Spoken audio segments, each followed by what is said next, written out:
From the one and only, this is a Local 10 News Update, sponsored by FHIA, Florida Home Improvement Associates. Good afternoon, South Florida. I'm Larry Livingston. And I'm Nikki Mohan. Here's a look at your top stories today. Authorities investigating this fatal crash in Pompano Beach that happened on northbound I-95 just south of Atlantic Boulevard. Troopers say two vehicles collided, sending both of them onto the grassy shoulder. One driver did die on the scene. It is not clear what led up to the crash. An emotional viewing for a man who was struck in a hit-and-run crash. It happened more than 2 weeks ago when the driver of a car plowed into 29-year-old Freddie Sanchez.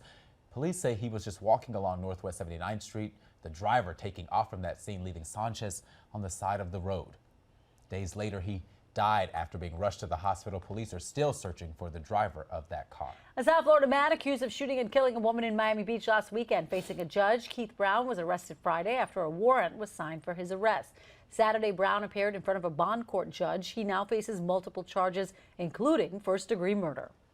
Listen to Local 10's podcast, The Florida Files, wherever you are, whenever you want. Just say, Alexa, play the Florida Files podcast. Getting the latest episode of Florida Files.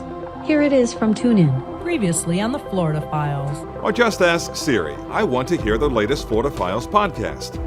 Here's the newest episode of the Florida Files. Get the Florida Files on Alexa, Google Home, or Apple devices just by saying play the Florida Files podcast.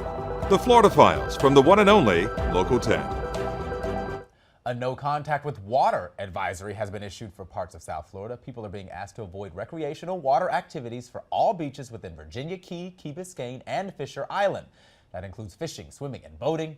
And this comes after chlorine entered the surface water following an electrical outage at the wastewater treatment plant. Well, as breaking news happens, we always have you covered on air and online. Absolutely. Just head over to local10.com for more local news coverage and updates. Take care.